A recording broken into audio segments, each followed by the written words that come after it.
Aleluia! Pai do Senhor, querido irmão, querida irmã. Pai do Senhor, irmã Paula, está nos saudando aí com a paz do Senhor. Graças a Deus, mais uma oportunidade que o Deus maravilhoso nos concede. Deixa eu verificar aqui o meu retorno.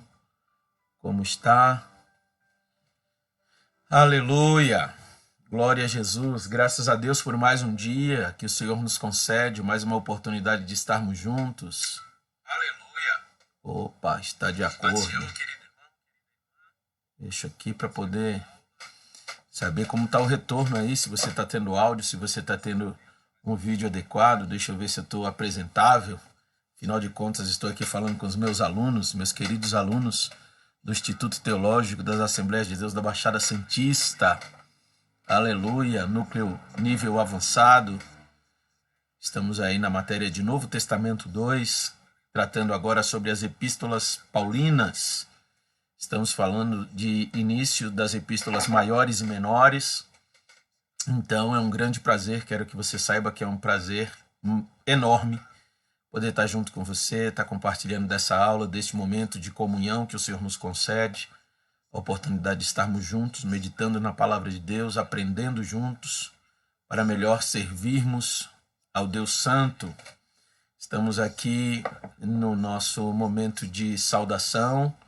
Está aí a minha querida, minha filha adotiva, a Stephanie. Está falando também aí de Guarujá, Vicente de Carvalho.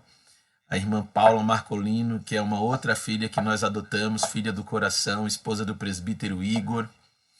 Enfim, vários irmãos estão chegando, a gente aguarda alguns instantes aí para podermos estar juntos, estarmos meditando na palavra de Deus, falando do conteúdo da nossa aula.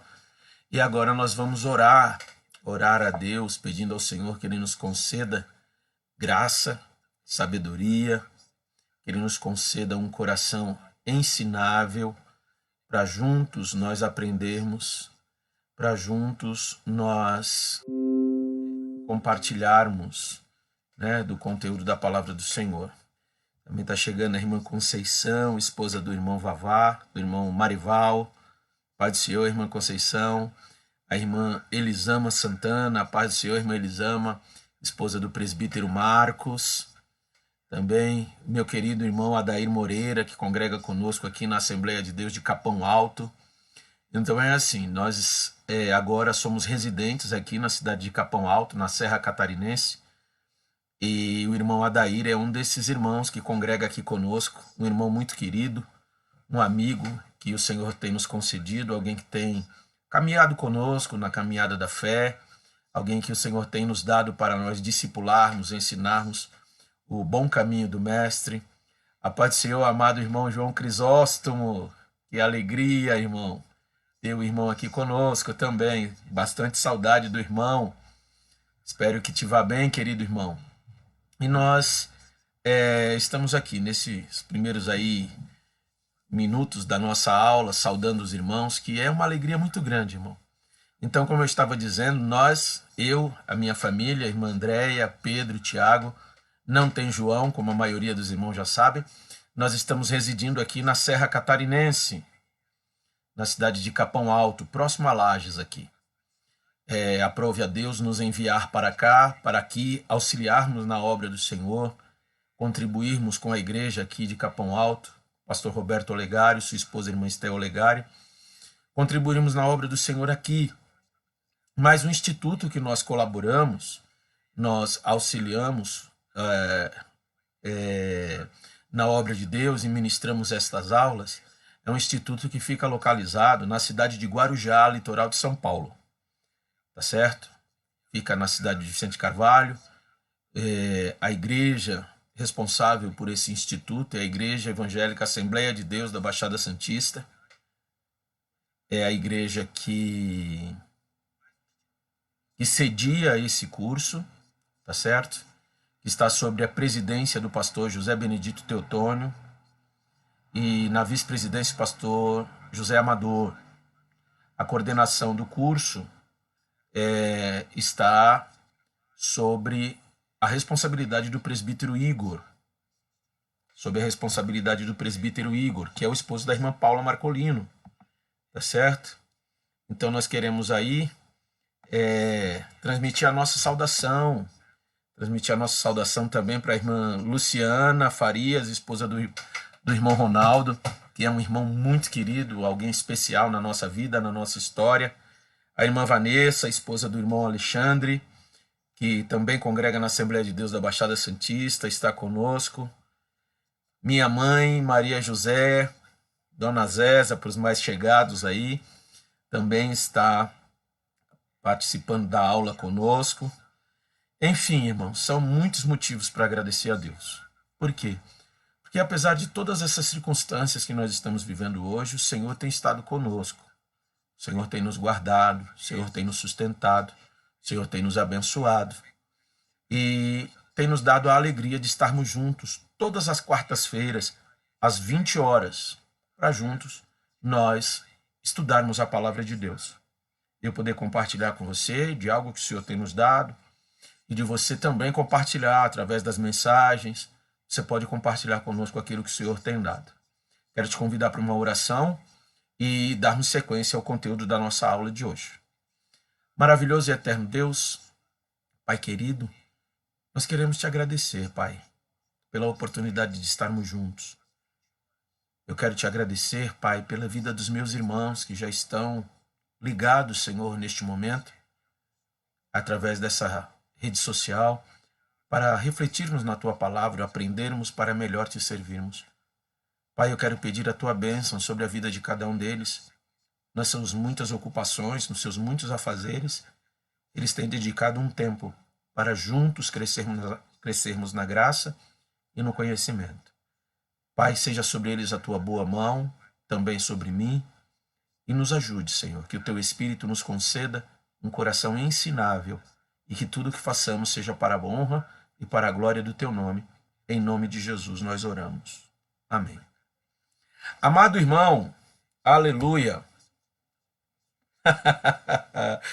Paulo, eu também gostaria da aula presencial, seria muito bom ter a alegria de estar junto com você, irmã Paula, e enfim, todos os irmãos que nos conhecem, já tiveram um bom período de aula comigo. Eu vou falar na primeira pessoa porque é o mais adequado, né? Os irmãos que já tiveram um bom tempo de aula comigo, sabe o quanto me era satisfatório, o quanto me alegrava a alma poder estar na sala de aula com você, poder olhar no teu rosto, poder ver a tua expressão facial, poder ouvir você na aula, enfim, o momento era um momento, apesar de ser uma aula, era também um momento de comunhão dentro da sala de aula. E você sabe disso, querido irmão, querida irmã, mas por hora nós estamos aqui. Quem sabe numa outra ocasião o Senhor nos concede a oportunidade de mais uma vez estarmos juntos para servir ao Senhor, estarmos numa sala presencial de aula, né? Mas vamos lá. Hoje, queridos irmãos, na aula passada, nós fizemos uma introdução a respeito das epístolas paulinas, que é o tema do nosso livro agora, de Novo Testamento 2, as epístolas paulinas maiores e mais antigas, e na aula passada nós falamos acerca dessas epístolas paulinas, nós fizemos uma introdução a respeito da vida do apóstolo Paulo, nós falamos a respeito de como era a vida do apóstolo Paulo, quanto ele havia estudado, quão ele era zeloso pela mensagem que ele pregava, a mensagem da Torá, o ensino rabínico do qual Paulo era um estudante, era também um líder, um mestre fariseu. Nós falamos a respeito dessas coisas. Posteriormente, nós falamos a respeito da carta aos Romanos, que é um tratado teológico de suma importância, que vai falar a respeito de uma série de aspectos na vida do apóstolo Paulo e a palavra dele para os cristãos que estavam morando em Roma, que habitavam na cidade de Roma, e eram cristãos que passavam por tempos de perseguição, tempos de dificuldade, né? Então, esses irmãos, Paulo escreve a eles de modo a fim de que eles fossem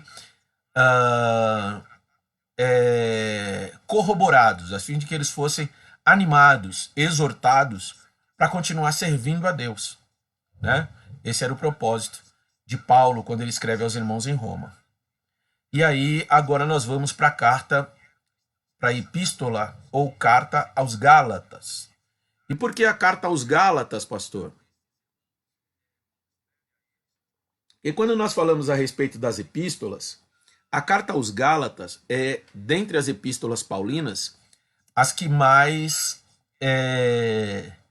a que mais se parece com a epístola aos Romanos. Nós não estamos seguindo aqui, na nossa colocação, no nosso estudo, a ordem, a disposição a qual as epístolas estão dispostas na nossa Bíblia. Nós não estamos seguindo essa ordem. Nós estamos seguindo uma ordem que didaticamente vai ficar melhor para a gente entender e também algumas comparações do estudo daquilo que é colocado nessas epístolas, tá certo? Então hoje nós vamos falar sobre a epístola aos Gálatas. E o que nós temos para falar sobre a epístola aos Gálatas, pastor? Então nós vamos começar aqui com algumas considerações. Uma introdução. Gálatas é a epístola paulina que mais se aproxima de Romanos. Podemos apresentar cerca de 25 passagens paralelas entre estas epístolas, defendendo os mesmos ensinos. E aí você tem as referências, tá certo? Romanos capítulo 4, verso 3, com Gálatas 3 e 6, Romanos 4, 10, 11, com Gálatas 3, 7. Então, existem várias outras referências de passagens paralelas. E aí vem a consideração, quando eu falei a respeito de um tratado teológico de suma importância, que é a carta aos Romanos, né? É o ápice dos tratados teológicos do Novo Testamento, é a carta aos Romanos. Então, se a epístola aos Romanos foi o estopim que incendiou toda a Europa do século XVI, com a reforma protestante, Gálatas foi, para Lutero, a pedra fundamental usada contra a hierarquia e todo o ritualismo da Igreja Romana.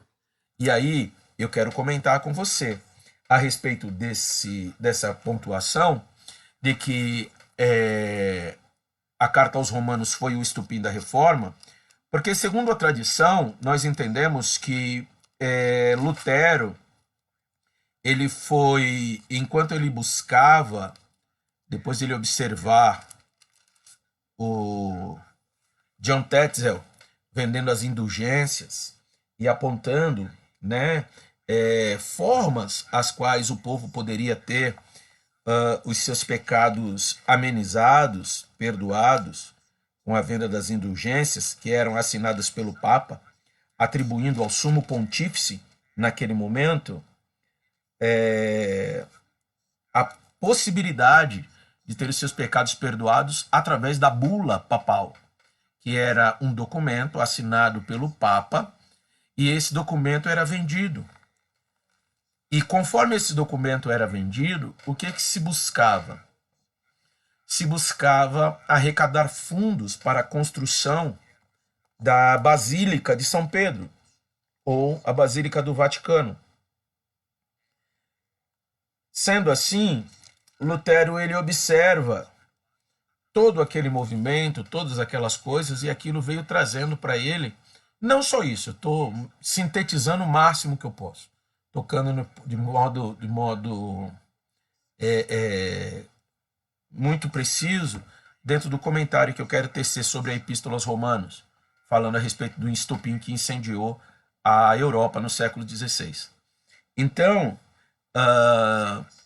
Lutero, diante daquela circunstância, Lutero já vinha há um tempo buscando a Deus. Por quê? Porque a religiosidade, o ritualismo e todas aquelas coisas não estavam sendo suficientes. Então, quando Lutero, lendo a Epístola aos Romanos, ele lê o trecho no qual está escrito no capítulo 1 da Carta aos Romanos, capítulo 1 e versículo 16, Lutero estava lendo a Epístola aos Romanos. Ele não leu apenas esse versículo. Mas quando ele se depara com esse texto, capítulo 1, verso 16 e 17, que diz: porque não me envergonho do evangelho de Cristo, pois é o poder de Deus para a salvação de todo aquele que crê, primeiro do judeu e também do grego. Verso 17. Porque nele se descobre a justiça de Deus, de fé em fé, como está escrito: mas o justo viverá da fé. Esse foi o estupim, tá certo? É claro que antes de Lutero houveram os pré-reformadores.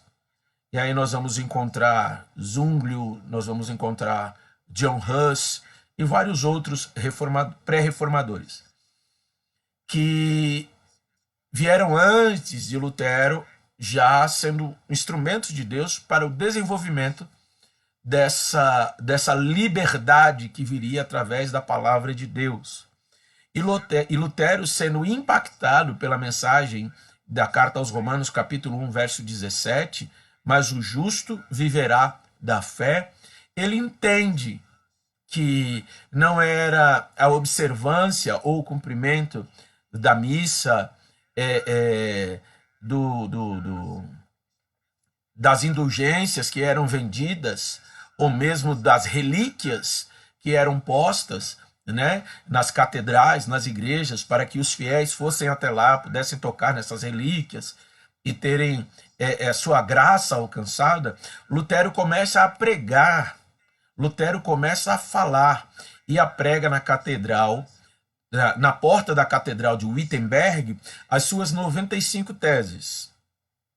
Então, a partir da carta aos Romanos, conforme foi colocado no slide, o estopim que incendiou toda a Europa. A partir de Lutero vieram outros reformadores, né, que entregaram a sua própria vida, que pelejaram inúmeros irmãos e para que a mensagem do evangelho fosse levada à população. Uma mensagem que não estava baseada naquilo que o homem poderia fazer para alcançar a salvação, mas uma mensagem baseada na fé que há em Cristo Jesus. Então, conforme eu coloquei, se a carta aos Romanos foi o estopim que incendiou a Europa do século XVI, porque isso foi por volta do ano 1520 e alguma coisa, não me recordo bem. Se a carta aos Romanos foi o estopim, a carta aos Gálatas foi para Lutero, que é o principal nome da reforma, tá certo? Foi para Lutero a pedra fundamental usada contra a hierarquia e todo o ritualismo da Igreja Romana. Por quê? Porque se a salvação era pela fé, pela obra de Cristo Jesus, então ele precisava ter base na própria palavra de Deus e não na tradição do clero, né? E não na tradição da Igreja Católica. Ele precisava ter uma base na própria palavra de Deus. E dentre as epístolas paulinas, a carta aos Gálatas foi essa carta, foi esse documento, foi esta base, essa pedra fundamental que ele, Lutero, usou contra a hierarquia e contra todo o ritualismo da Igreja Romana. Por quê? Porque a Igreja Romana, nesse período, ela estava muito distante daquilo que a Igreja era no princípio. Tá certo? A Igreja Romana estava muito distante daquilo que a Igreja era no princípio. Estava muito envolvida com ostentação, então, era atribuído ao Papa e aos seus auxiliares um poder que pertence somente ao Senhor Jesus, né? Então, o que aconteceu? Através da carta aos Gálatas, do estudo dessa carta, Lutero, pela palavra de Deus, ele vai trabalhando e falando contra aquilo que era colocado, aquilo que era ensinado, aquilo que era dado pela Igreja Católica, tá certo? Tem mais gente chegando por aí. Irmão José Carlos, a paz do Senhor. A irmã Emily Santos, paz do Senhor, filhota, que Deus abençoe tua vida. O irmão Marcos Marcolino também está conosco. Paz do Senhor, Marquinhos. Deus abençoe. Continuando. Então, por esta razão didática é que aqui no nosso estudo não está, depois da carta aos Romanos, a primeira epístola, a primeira carta aos Coríntios, que é a ordem de disposição nas nossas Bíblias, mas de uma forma didática, mais pedagógica. Após a carta aos Romanos, nós estamos estudando Gálatas, tá certo? Continuando. Depois de Romanos, Gálatas é o livro da Bíblia que exerceu mais influência na história do cristianismo. É a epístola aos Gálatas, este livro, tá certo? Então, e por que exerceu tanta influência na história do cristianismo? Porque quando nós observamos e lemos a epístola aos Gálatas, nós nos defrontamos, nós nos deparamos com uma epístola a qual atribui totalmente, não é a única, mas ela atribui totalmente o ensino da palavra de Deus, a questão da salvação do fiel, a salvação do cristão, é total e exclusivamente atribuída a Deus. É uma epístola que nós vamos observar na continuação do nosso conteúdo, é uma epístola que vai tratar a respeito daqueles que são os judaizantes, ou aqueles que perseguiam, por onde Paulo ia, eles iam atrás, a fim de pregar contra aquilo que Paulo pregava, porque Paulo pregava uma salvação total e exclusivamente pela fé. A fé posta em Cristo Jesus. Uma salvação oriunda do sacrifício de Jesus na cruz do Calvário. E a epístola aos Gálatas, ela vai nos remeter ao quê? A um grupo de pessoas a quem Paulo escreve, onde estava se manifestando algumas pessoas que diziam que somente a fé não era o suficiente para que o fiel alcançasse salvação, mas que era necessário a observância de regras, era necessário a observância de tradições, era necessário a observância de regras alimentares, as quais, junto com o sacrifício de Jesus, iriam da pessoa ou do homem, do fiel ser salvo. Então Paulo prega contra isso. E nós podemos observar um fato importante. Nos parece até mesmo que Paulo escreve a sua epístola para os dias que nós estamos vivendo, no qual, muitas das vezes, para que o homem tenha a condição de alcançar a salvação, ele precisa observar tantas coisas que a fé em Jesus não é o suficiente para que o homem seja salvo. Parece um tema bastante atual, não é verdade? Então, por esta razão também, a Epístola aos Gálatas, ela ocupa um lugar de destaque, né, no cristianismo, um lugar de destaque e influência na história do cristianismo. Por quê? Porque é muito comum, e isso não é novidade, não é algo somente do nosso tempo, mas é algo que vem desde o princípio. O homem, quando não devidamente ligado em Deus, não devidamente obediente à palavra de Deus, ele acrescenta alguns pontos ou coloca algumas cercas a fim de impedir que o homem ultrapasse a palavra de Deus. Mas, irmão, eu acredito que você há de concordar comigo que a única coisa que nós precisamos é a palavra de Deus. E se nós buscarmos colocar, acrescentar qualquer outra coisa na palavra para que ela possa surtir o efeito, então nós estamos fazendo como os fariseus da época de Jesus. Que eles eles observavam, mas eles não cumpriam. E eles aumentavam o peso para que aqueles que eram os seus discípulos, ou aqueles que liam a Torá, liam a instrução de Moisés, dos profetas e os escritos, e eles acrescentavam pontos, acrescentavam momentos e circunstâncias que não eram necessárias serem observadas, a fim de que os seus discípulos pudessem cumprir. Isso parece bastante que os dias que nós estamos vivendo. Por quê? Porque nós observamos em muitos lugares, em muitas igrejas, que existem muitas pessoas acrescentando coisas na palavra de Deus que não estão lá, a fim de incentivar o povo à santidade. Mas nós vamos observar na epístola aos Gálatas que não é necessário isso. Por quê? Porque se verdadeiramente o homem tomar a decisão e confessar a Cristo como Salvador e der espaço no seu coração para que o Espírito opere a transformação na sua vida, não vai precisar a gente colocar nenhuma regra, não vai precisar nós colocarmos ou acrescentarmos cercas na palavra de Deus, mas aquele que nasceu de novo verdadeiramente e é templo do Espírito Santo, o maior prazer desse cristão vai ser obedecer à palavra de Deus. Por quê? Porque no Evangelho de João está escrito que aquele que é filho de Deus obedece à palavra de Deus. Aquele que ama a Deus, ele cumpre, ele obedece à sua palavra. Ele não precisa ser obrigado, mas ele tem uma nova natureza e através dessa nova natureza ele glorifica a Deus como seu Senhor. Continuando. Vamos falar sobre a autoria da epístola aos Gálatas.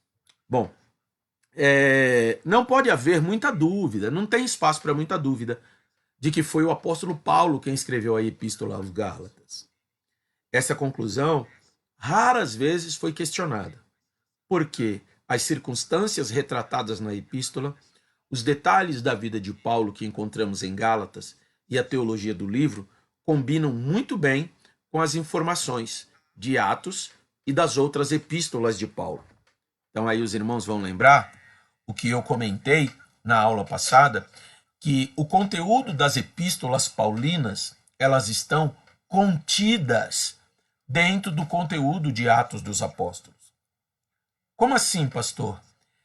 No período em que as coisas aconteciam no livro de Atos dos Apóstolos de forma simultânea, lá no livro de Atos está registrado a respeito das viagens missionárias do apóstolo Paulo, dos locais onde ele esteve, das cidades onde ele esteve, de onde ele escreveu as suas epístolas, das quais Gálatas também foi uma dessas, tá certo? Então, quando nós observamos, e também o que eu falei na aula passada, é que o conteúdo que se tem acerca da vida de Paulo, ele está de forma explícita colocada dentro das epístolas escritas pelo apóstolo Paulo e também contida no livro de Atos dos Apóstolos. São as maiores referências a respeito da vida do apóstolo Paulo que nós cristãos temos, tá certo? Então, dentro da observância dessas epístolas, tanto da carta aos Romanos, quanto da carta aos Gálatas e das demais cartas, das demais epístolas que Paulo escreve, Paulo vai falar a respeito de si mesmo, quem ele era. Em alguns momentos, nas suas defesas de apostolado, ao colocar as suas prerrogativas, quem era Paulo, qual o conhecimento que ele tinha, se ele era um homem que tinha conhecimento, que não tinha. Todas essas informações nós vamos encontrar no livro de Atos e dentro das epístolas que Paulo escreveu. Então não existe muita discordância a respeito da autoria da carta aos Gálatas. Todos concordam que foi Paulo que escreveu, certo? No entanto, existe uma inconsistência de dados quando falamos a respeito da datação do período em que essa carta foi escrita. Esse é um período incerto e ele está relacionado com duas teorias. Só que, primeiro, na carta aos Gálatas, no capítulo 1 e no verso 1, lá já está escrito que foi o próprio apóstolo Paulo o autor da carta. Deixa eu pegar aqui na minha Bíblia para ler juntamente com você. E você também, irmão, aí na sua casa você pega a sua Bíblia para a gente poder ler. Está escrito, capítulo 1, verso 1 da carta aos Gálatas. Paulo, apóstolo, não da parte dos homens, nem por homem algum, mas por Jesus Cristo e por Deus Pai, que o ressuscitou dos mortos. Então, Aí já fica claro que foi o próprio apóstolo Paulo que escreveu Gálatas, tá certo? Não existe discordância, nem mesmo entre os acadêmicos da teologia crítica. E eu disse que havia uma inconsistência com respeito à data da composição da carta. Por que existe uma inconsistência? Porque essa datação depende de quem sejam os Gálatas a quem o apóstolo Paulo endereçou a carta. Depende de quem são esses Gálatas. E aí existem duas teorias a respeito disso. Existem os Gálatas, que são os da parte norte da província da Galácia, ou seja, da parte superior da província da Galácia, que essa teoria é chamada de teoria da Galácia do Norte. E aí eu vou passar o próximo slide aqui, que nós temos aqui um mapa para a gente poder discutir a respeito.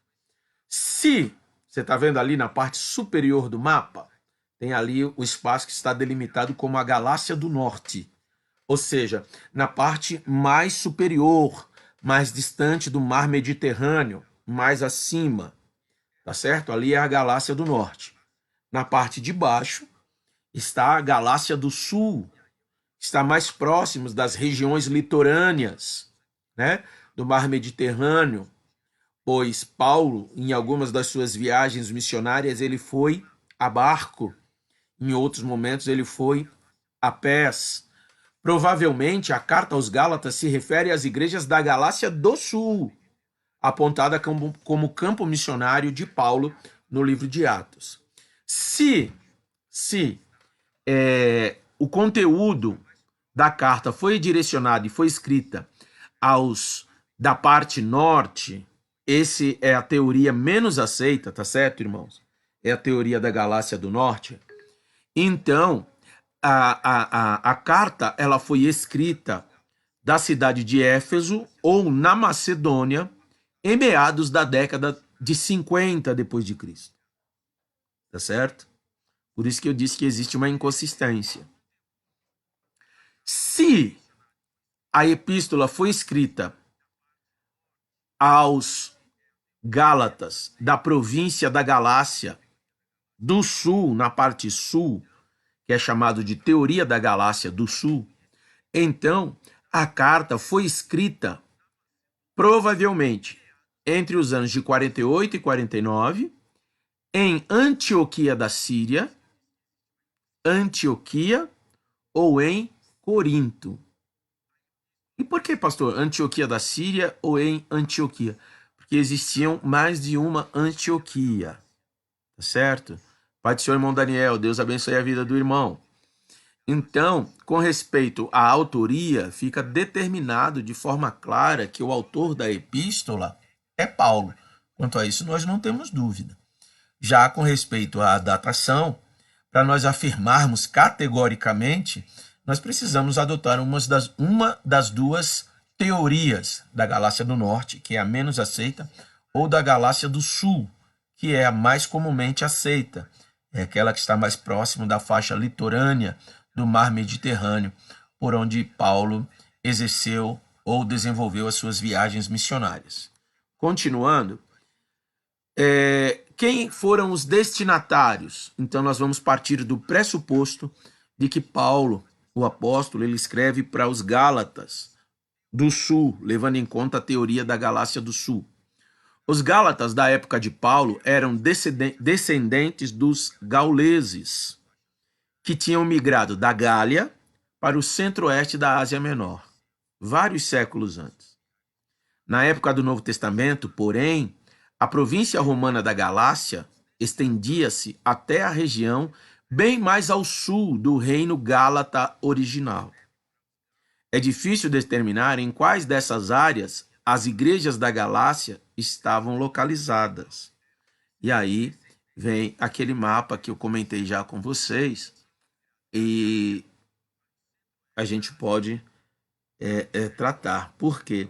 Porque a área da Galácia original, ela ia bem mais ao sul, ela tinha uma abrangência muito maior. E aqui está mostrando aproximadamente aí a datação do período entre 46 e 48 depois de Cristo, quando Paulo participa da sua primeira viagem missionária. Então, a área da Galácia ela já estava bem reduzida, de forma mais consistente. E Paulo ele vai falar a estes irmãos, tá certo? Se Paulo estava escrevendo a igrejas do norte da Galácia, as únicas duas ocasiões possíveis em que ele poderia ter estado tão ao norte teriam de ser encontradas em Atos 16:6 e 18:23. E eu quero ler com você essa referência de Atos 16:6, conforme está escrito. Aleluia! Atos 16, verso 6, que diz: E passando pela Frígia e pela província da Galácia, foram impedidos pelo Espírito Santo de anunciar a palavra na Ásia, se é que ele pregou às igrejas do norte da Galácia. E o outro texto é o capítulo 18, versículo 23. E estando ali algum tempo, partiu, passando sucessivamente pela província da Galácia e da Frígia, confirmando a todos os discípulos. Então, aí nós temos essas considerações a respeito dos destinatários e da localização da epístola aos Gálatas, tá certo? E aí você pode pensar, mas quem são os Gálatas? Quem eram os gauleses? E alguns de nós, irmão, eu acredito que alguns dos alunos que estão aí acompanhando a aula vão lembrar daquele desenho do Asterix e do Obelix.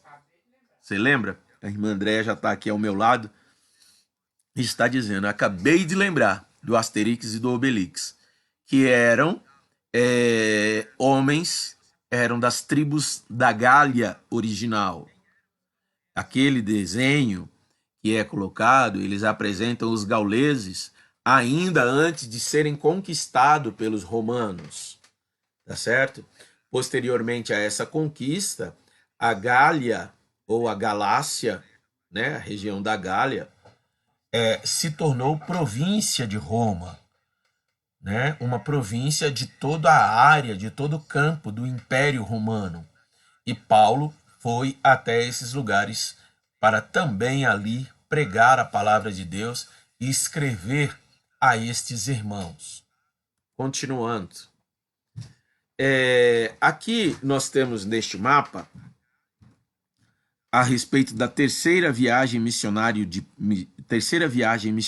Paulo e a viagem dele a Roma, que são duas viagens distintas. Você lembrou, Paula, do Asterix e do Obelix? Eu acredito que tem mais gente aí que vai lembrar, mas quem sabe não vão querer dizer que lembraram, porque pode comprometer um pouco. Mas vamos lá. Aí, se você observar, é o quê?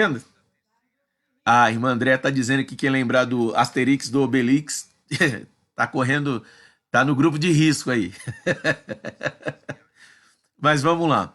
Nesse outro mapa que está apresentado para você, se você observar ali no canto direito, eu acredito que esteja aparecendo para você também no canto direito, que eu creio que não está invertida a imagem, você vai ver que tem uma seta vermelha bem no canto direito, ali na área da Síria, numa demarcação em azul claro, e ali tem uma seta vermelha. Ali começa a terceira viagem missionária do apóstolo Paulo, em Antioquia.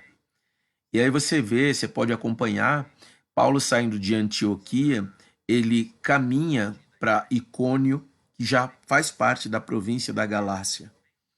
E aí ele vai mais adiante, seguindo o restante do caminho na sua terceira viagem missionária, o qual, ao término dessa terceira viagem missionária, Paulo é levado a Roma, tá certo? Eu acredito que você consiga ver aí no mapa, né? Então aí a gente consegue ter uma ideia de onde era a província da Galácia, ou seja, fica claro para nós que Paulo dirige a sua epístola aos Gálatas, né, do sul, e não os Gálatas do norte, que ficariam na parte mais superior, próximo da Bitínia e Ponto, Capadócia. Mas eu acredito que para você, tanto quanto aconteceu comigo, ao observarmos este mapa, nos remete ao período, ao momento de Atos, capítulo 2, quando, da ocasião da descida do Espírito Santo no dia de Pentecostes, as pessoas que estavam presentes em Jerusalém naquela ocasião. Então, fala da Mesopotâmia, Antioquia, Capadócia, Cilícia, Chipre, Galácia, Lígia, Panfilha, Ásia, Troade, enfim, todos os habitantes dessa região, que aí estão aparecendo no mapa, eles são citados no texto de Atos 2. Então, quando o texto fala a respeito de varões de todas as nações da terra, é claro que ali está se tratando, sem dúvida nenhuma, de uma hipérbole. Quando se fala de todas as nações debaixo de todas as nações da terra. Por quê? Porque eram as nações que eram mais conhecidas, eram as nações que eram familiares para aqueles homens que lá estavam. Então, haviam judeus de todos esses lugares. E por que eu estou citando isso? Porque Paulo vai se defrontar em alguns momentos com esses judeus e em outros momentos com os chamados judaizantes, que eram os cristãos judeus. E ele fala na carta aos Gálatas é que eles surgem de forma mais dura, mais firme, tentando sabotar a obra que o apóstolo Paulo vinha fazendo. Então, quando Paulo chega nessa região da Galácia, haviam judeus naquele lugar? Sim, haviam judeus naquele lugar. Mas também, posteriormente, cristãos, judeus, foram para aquela região, para aquela localidade. E ali, onde Paulo ia e pregava uma salvação pela graça, pela fé na obra de Cristo Jesus, aqueles judaizantes, eles iam após Paulo e pregavam que somente a observância, somente a aceitação pela fé do sacrifício de Jesus não era o suficiente, mas também era necessário que houvesse a observância das leis de Moisés, para que fosse eficaz a salvação. E é dentro dessa realidade que o apóstolo escreve a sua epístola aos Gálatas. Tá ok? Continuando. Quais são os temas da carta aos Gálatas? Quais são os temas que são tratados, são observados na epístola aos Gálatas? Bom, eu pontuei aí alguns temas, os quais você pode observar. Primeiro tema, o apostolado de Paulo. Este é um dos temas da epístola. Por quê? Porque no capítulo 1, o próprio apóstolo começa escrevendo, falando, e diz: Paulo, apóstolo por Jesus Cristo. Assim como os demais apóstolos. Paulo também era apóstolo. Precisava ter visto o Cristo ressurreto? Paulo viu. Fazer milagres? Paulo fez.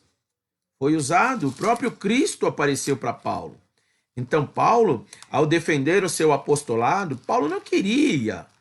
O objetivo do apóstolo não era defender o seu apostolado no sentido de ter a mesma autoridade que os apóstolos que estavam em Jerusalém. Paulo, apóstolo, não da parte dos homens, nem por homem algum, mas por Jesus Cristo e por Deus Pai, que o ressuscitou dos mortos. Então, Paulo busca defender o seu apostolado com veemência, defende o seu chamado apostólico e o seu evangelho. Ele não está tentando, na verdade, proteger a sua reputação ferida de apóstolo. Porque algumas pessoas poderiam dizer: será que é apóstolo mesmo? Mas ele não andou lá com Jesus. Ele viu Cristo ressurreto. E aí nós vamos lembrar, como foi falado na aula passada, da estrada para Damasco, ou a estrada da graça, na qual o próprio Senhor Jesus aparece a Paulo. Mas Paulo estava defendendo o seu apostolado por conta da verdade do evangelho que ele estava pregando, de um evangelho que fora revelado pelo próprio Senhor Jesus. Veja que coisa maravilhosa, irmão. Paulo, depois que ele se converte, ele não vai para Jerusalém ficar junto com os demais apóstolos e aprender com eles. Mas Paulo, ele passa num momento breve em Jerusalém, mas depois Paulo vai para a Arábia. E na Arábia, Paulo permanece por um período de tempo. Tá certo? Aproximadamente 14 anos o apóstolo passa por lá. Depois desse período é que ele volta para Jerusalém. Mas ele não volta para Jerusalém para pedir aos apóstolos, eu vou usar essa expressão, um selo de autenticidade do seu apostolado. Não. Por quê? Paulo foi para a Arábia por ordem de Deus, para que ele fosse trabalhado, para que ele fosse tratado e entendesse o seu chamado. Isso, eu comentei, que nos faz despertar a respeito daquele que tem o desejo do serviço no ministério. Irmão, não tenha pressa. Deus tem um tempo determinado. E o obreiro bom não é aquele que logo que chega ele quer ser o tal. Não, irmão, a palavra de Deus diz no Evangelho de Mateus capítulo 5 que nós devemos ser sal.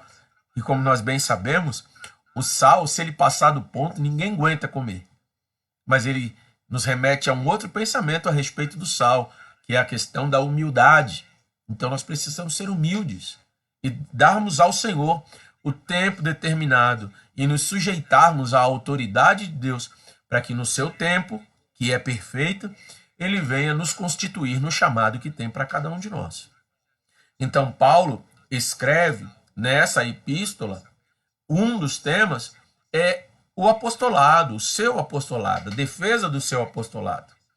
E Paulo, observe que o que ele ensinava por revelação de Cristo Jesus.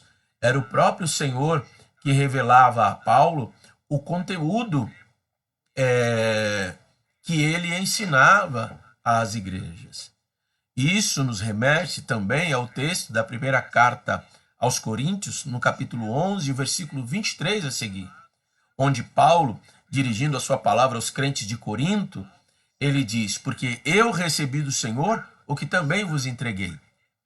Com relação à ceia, isso nos leva a compreender que aquilo que Paulo estava ensinando, ele não ouviu dos outros apóstolos, ele não leu em lugar nenhum, mas o próprio Senhor Jesus o ensinara a respeito do conteúdo, do procedimento, da doutrina para as igrejas que ele estava ensinando, que ele estava pregando, tá certo?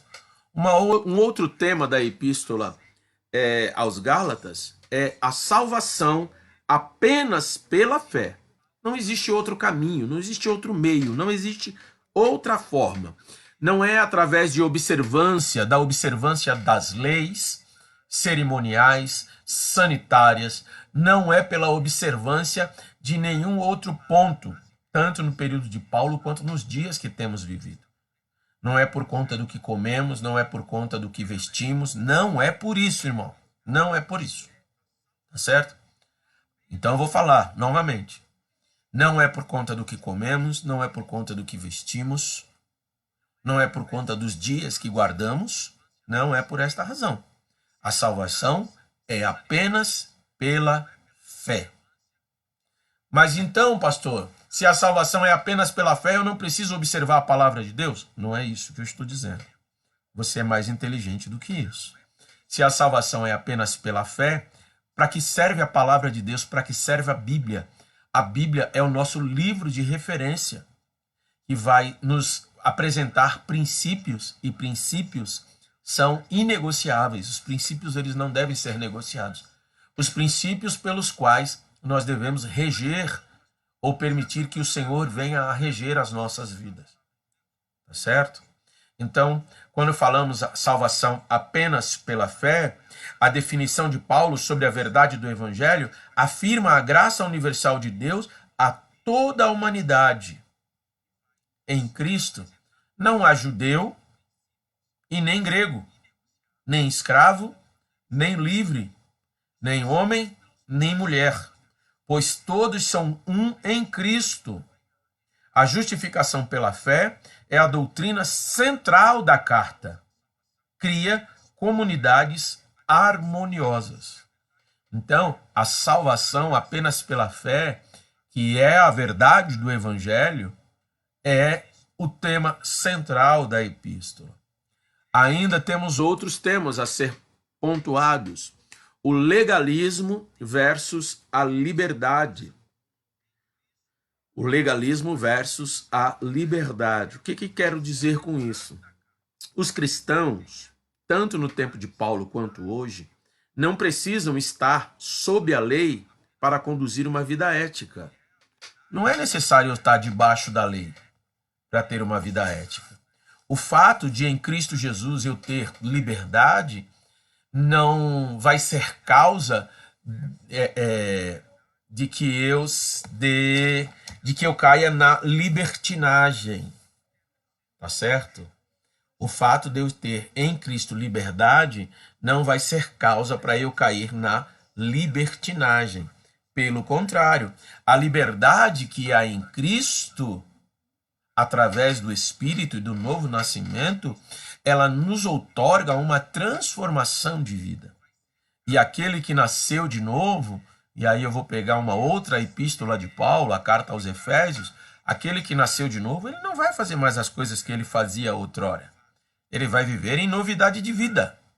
Ele vai ter a sua vida transformada. E o fato dele ter liberdade não vai dar a ele o direito de viver em pecado, para que a graça, para que a liberdade suplante. Pelo contrário, em Cristo nós temos liberdade.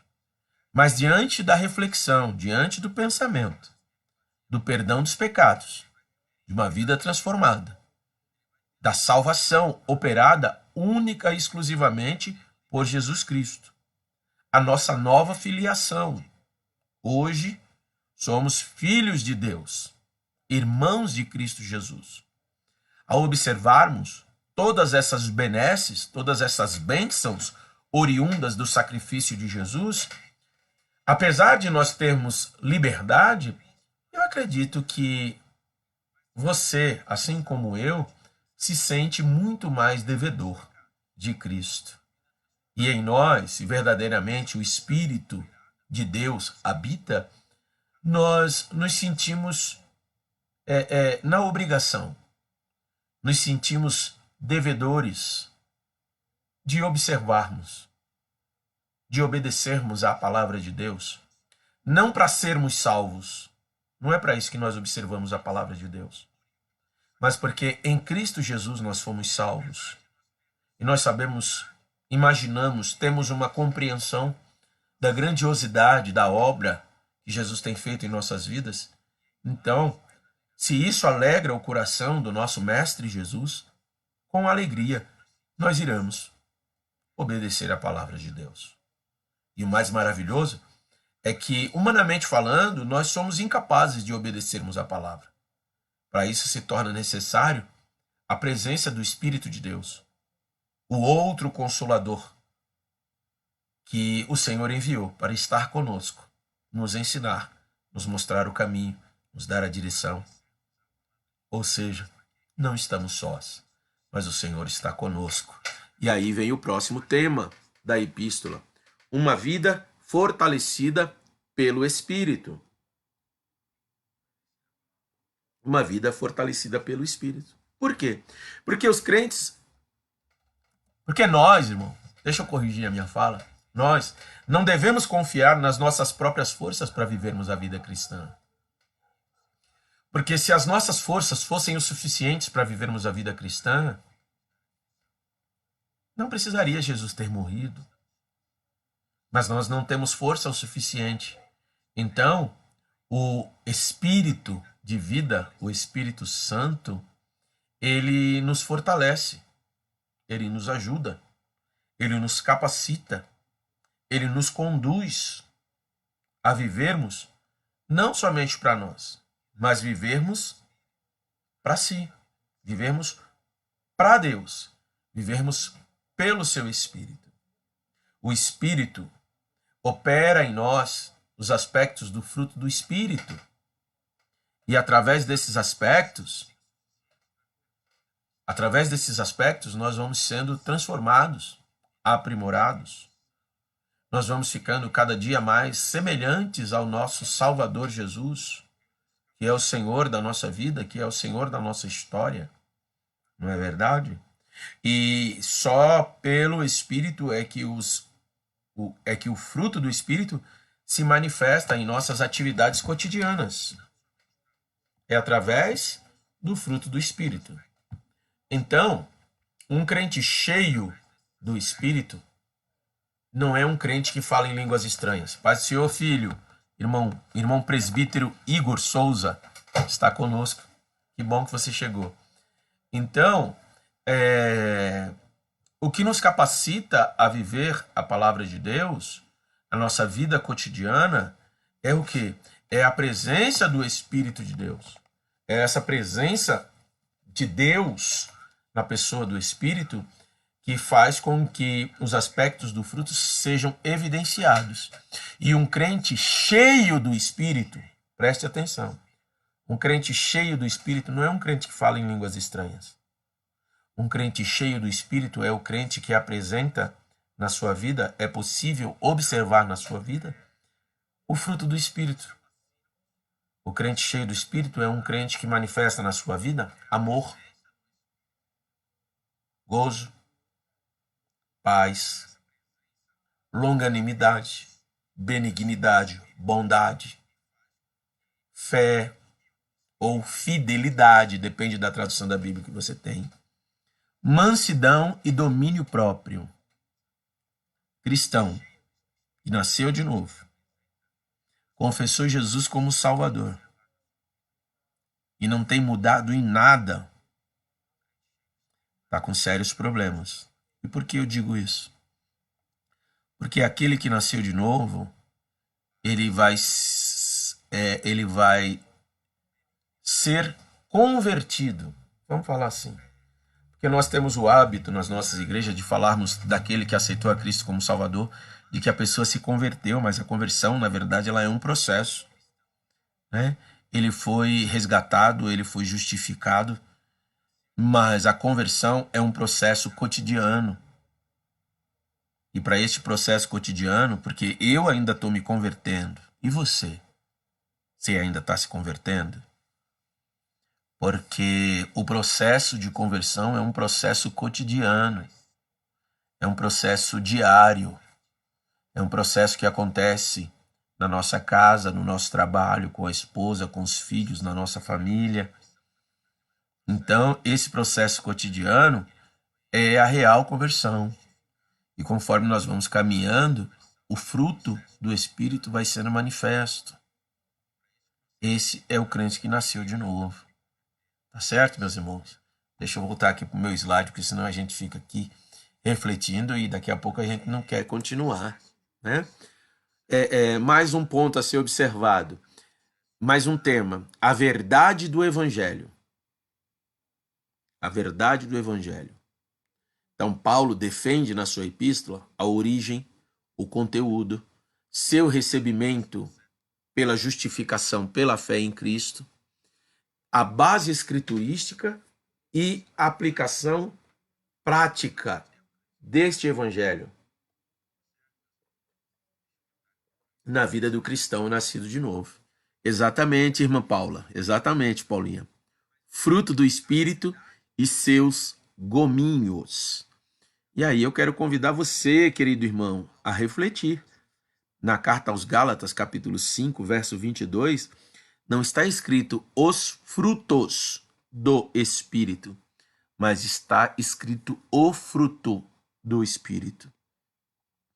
E também Jesus, mais uma reflexão para mim e para você, No Evangelho segundo escreveu João, no capítulo de número 14, o Senhor fala, o Senhor diz, ou melhor, irmão, desculpa. Capítulo 15 do Evangelho segundo escreveu João, capítulo 15, o Senhor diz: eu sou a videira verdadeira e meu pai é o lavrador. Toda vara em mim que não dá fruto, atira, e limpa toda aquela que dá fruto, para que dê mais fruto. Vós já estáis limpos pela palavra que vos tenho falado. Estai em mim e eu em vós. Como a vara de si mesmo não pode dar fruto, se não estiver na videira, assim também vós, se não estiverdes em mim.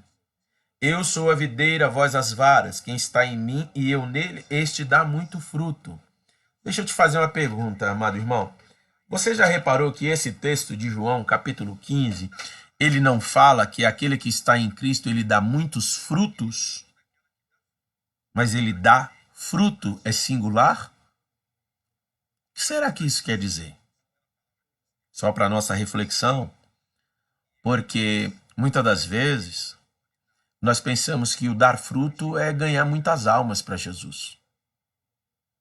Mas um questionamento: será que realmente somos nós que ganhamos a alma? Será que essa obra somos nós que fazemos? Ou nós somos chamados para semear a semente do Evangelho? Nós não sabemos qual a semente que vai frutificar, não é verdade? E quem convence não somos eu e você, mas é o Espírito de Deus, que trabalha no coração do homem, apontando para ele a sua necessidade de um Salvador. Então, os nossos frutos, daquele que está em Cristo, o fruto, não são as almas a quem nós pregamos e que, por misericórdia de Deus, se decidem por Jesus. Mas o fruto tem uma ligação direta com o que Paulo fala em Gálatas 5:22. O fruto do Espírito. Aquele que está em Cristo, a vida dele é transformada. É o que Jesus fala em Mateus capítulo 5 até o capítulo 7, na ocasião do Sermão do Monte. Jesus está falando daquele que o aceita como Senhor de uma vida transformada, de novas atitudes, novas ações, baseada, pautada nos princípios da palavra de Deus. Então, o fruto de João 15 remete diretamente ao fruto do qual Paulo fala em Gálatas 5:22. Tá certo? Vamos continuar mais um pouco. Irmão, deixa eu comentar algo com você aqui. Para mim tá parecendo que tá dando uma falhada no vídeo, no áudio. Como é que tá para você? Por favor, querido irmão, me dá o feedback aí. Me diga aí, faça um comentário de que se você tá vendo direitinho, se tá travando. Temos aqui uma pessoa que veio dizer oi para vocês. Uma pessoa que alegra meu dia todas as vezes que ela chega. Pai do Senhor, povo de Deus. Beijo. Fiquem com Deus. Que Deus abençoe a vida de cada um. E do meu professor também. Aleluia. Fiquei até mais feliz agora. Agora deu aula para você até meia-noite. Mas, por favor, irmão, comente aí se você está vendo, se está transmitindo direitinho para você, se está tudo certo. Por favor. Aí tá tudo ok? Obrigado, Emiliane, pelo feedback. Não tá travando nada, né? Maravilha. Então, vamos voltar. Ó, ela passou por aqui, eu fiquei até assim. Perdi até a linha de raciocínio. A irmã Emiliane tá mandando a paz do Senhor para você, amor. Então, vamos lá. Vamos continuar. Esses foram os temas. A Paulinha também mandou a paz do Senhor. Esses foram os temas encontrados na epístola, na carta aos Gálatas. Vamos continuar. Vamos falar do gênero literário. Gênero literário. E isso nos remete ao conteúdo do livro passado, não é verdade? Isso nos remete ao conteúdo de língua portuguesa, o qual nós observamos a respeito dos tipos literários, dos gêneros literários. Então agora fica mais fácil, não é verdade, querido irmão? Para a gente compreender quando falamos de gênero literário nas epístolas, nas cartas, nos livros bíblicos, certo? Já fica mais fácil para nós. Então vamos lá. Falando de gênero literário, primeiro ponto. De modo geral, a epístola aos Gálatas é bem semelhante às outras epístolas de Paulo, bem como ao padrão das epístolas daquela época. Quais eram os padrões, pastor? Qual era o formato das epístolas? Bom, elas possuíam uma introdução, e aí a epístola aos Gálatas apresenta essa introdução detalhada, que está ali no capítulo 1, vai do versículo 1 até o versículo 5. Depois disso vem o corpo da epístola, que vai do versículo 6 do capítulo 1 até o capítulo 6, verso 10. Isso é o corpo da carta, é o corpo da epístola, onde o apóstolo vai dissertar, vai tratar, vai observar os pontos, vai tratar das mazelas que estavam surgindo na igreja naquele período. E um outro ponto a ser tratado e nos chama a atenção na epístola é que não há, como nas demais cartas paulinas, o trecho de ação de graças, que é tão característico de Paulo, como na maioria de suas outras epístolas. Paulo, provavelmente, isso é um provável, tá, irmão? Provavelmente não encontrou coisa alguma para agradecer em vista do rápido afastamento dos Gálatas do verdadeiro evangelho. E aí é o final da carta, né? Não tem aí ação de graças entre o capítulo 1, do versículo 6 ao versículo 9. Não tem esse período de ação de graças. Continuando, quando falamos de gênero literário, nós observamos também a questão do... Deixa eu pegar aqui o meu livro, material de apoio, né? Sim, vamos lá. Da perspectiva literária, há mais dois elementos dignos de nota, um antigo e outro recente. O primeiro fala sobre a alegoria dos filhos de Abraão, no capítulo 4, do versículo 22 ao 31. Tem sido debatida no transcurso da história da igreja, essa alegorização. O sentido da alegoria não está em debate, mas o que está em debate é se Paulo estava sancionando o uso da interpretação alegórica das Escrituras. Era isso que Paulo estava querendo? Era esse o objetivo que o apóstolo queria atingir? Uma alegorização do conteúdo que ele estava escrevendo? Será que era isso? Bom, não nos parece diante do conteúdo, não é verdade? Que está sendo tratado por Paulo, não nos parece. Uma outra razão a ser observada em termos gerais, a conclusão é que o apóstolo estava voltando o recurso de alegorização dos falsos mestres contra eles mesmos, para fundamentar sua posição, e não estava recomendando o uso generalizado de alegorias. Era muito comum, irmão, com os mestres, de na sua argumentação, eles partirem da argumentação dos próprios adversários, e ele fazer uso dessa argumentação para confrontar esses adversários nos seus sofismas, como nós vimos no livro passado. Então, Paulo aqui ele não está fortalecendo a ideia de uma interpretação alegórica do conteúdo de suas epístolas, mas ele está ali debatendo com os seus adversários. Ele não está debatendo pessoalmente, mas através do conteúdo da sua epístola, ele está falando aos seus irmãos em Cristo na Galácia. Tá certo? Aí, continuando no slide, a discussão recente, então essa primeira da alegoria fala da discussão antiga. A discussão recente gira em torno da pergunta se Gálatas está estruturada propositalmente como uma epístola apologética,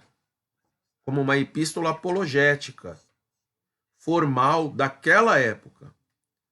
Certamente, irmão, certamente, há paralelos interessantes, né?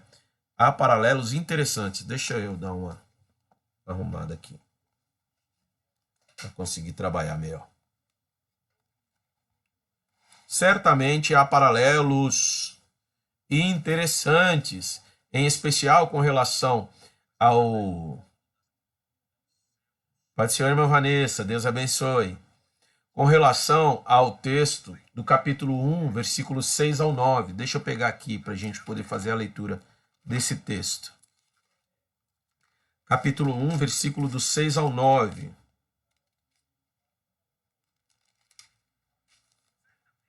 6 ao 9. Está escrito: Maravilho-me de que tão depressa passasseis daquele que vos chamou à graça de Cristo para outro evangelho, o qual não é outro, porque não existe outro. Por isso que Paulo diz, o qual não é outro. O qual não é outro, mas há alguns que vos inquietam e querem transtornar o evangelho de Cristo. Mas, ainda que nós mesmos, ou um anjo do céu, vos anuncie outro evangelho, além do que já vos tenho anunciado, seja anátema. Assim, como já vô-lo dissemos, agora de novo também vô-lo digo: se alguém vos anunciar outro evangelho, além do que já recebestes, seja anátema. E tem também o texto do capítulo 2, verso 15 ao 21. Nós somos judeus por natureza e não pecadores dentre os gentios. É o verso 15, e aí ele dá sequência. Então, nos parece, quando falamos a respeito do gênero literário, que a epístola aos Gálatas é uma epístola apologética, com propósito de defesa da fé, defesa do evangelho. Esse é um outro ponto de discussão a respeito do conteúdo da epístola, tá certo? Meus irmãos, nós já estamos aqui em aula, deixa eu verificar aqui direitinho. Nós já estamos a 1 hora, então nós vamos fazer uma breve pausa, tá certo? E daremos continuidade à nossa aula daqui a uns 10 minutinhos, tá bom?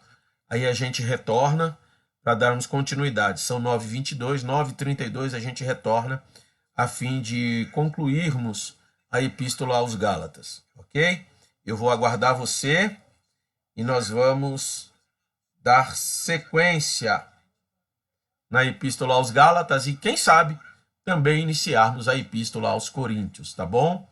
Você, irmão, que tem nos acompanhado, faz a pausa com a gente, depois você volta, tá bom? Eu fico te aguardando. Até daqui a pouco, em nome de Jesus.